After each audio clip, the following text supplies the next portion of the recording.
I feel all photography really deals with invisible things. It's a way of kind of making our minds come alive in a visual way. And I feel that all photography combines time and space in such a unique way that you can see many layers of reality in them. I mean, when you put 4 edges around a frame, it changes those things within it. They embalm time.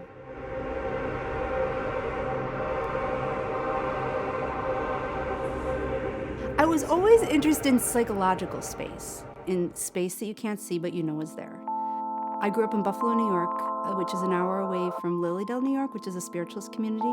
Spiritualism is a loosely organized religion that believes primarily we can communicate with spirits of the dead, we can have access to the people we love, always.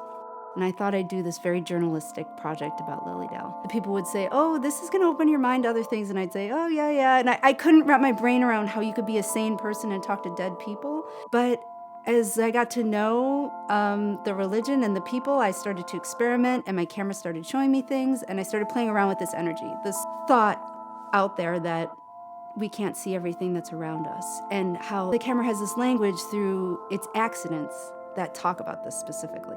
Spiritualism and photography kind of become popular and introduced to the middle class around the same time.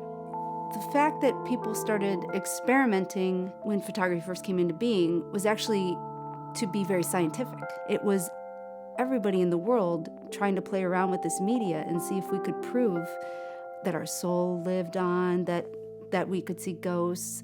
And because spiritualism was so popular, it was not a big leap to use photography to try and prove their thoughts. They weren't proving it for themselves. They were proving it for non-believers. And then the first spirit photographs were double exposures or look like double exposures, however you want to look at it. One of the first spirit photographers, or maybe the first spirit photographer, is William Mumbler. In his studio, he makes a portrait of somebody and sees a ghosting of an image of a woman in the picture, and it looks to him like his dead 12-year-old cousin. And the spiritualist took that and published it in a paper. And he went to go have a meeting and say, listen, I think this must have been some sort of mistake. It was some kind of technical problem.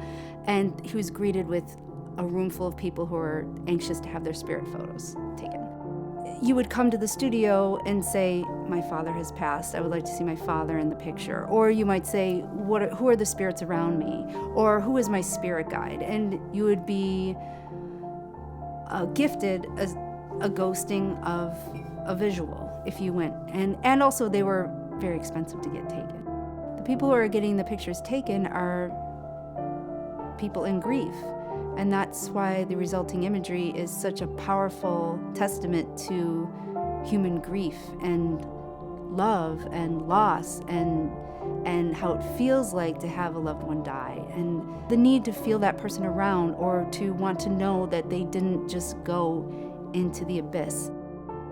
A lot of these people never fessed their techniques and were never caught. Nobody wanted to believe that they were fake, even if they had been proved fake, and that's happened a lot.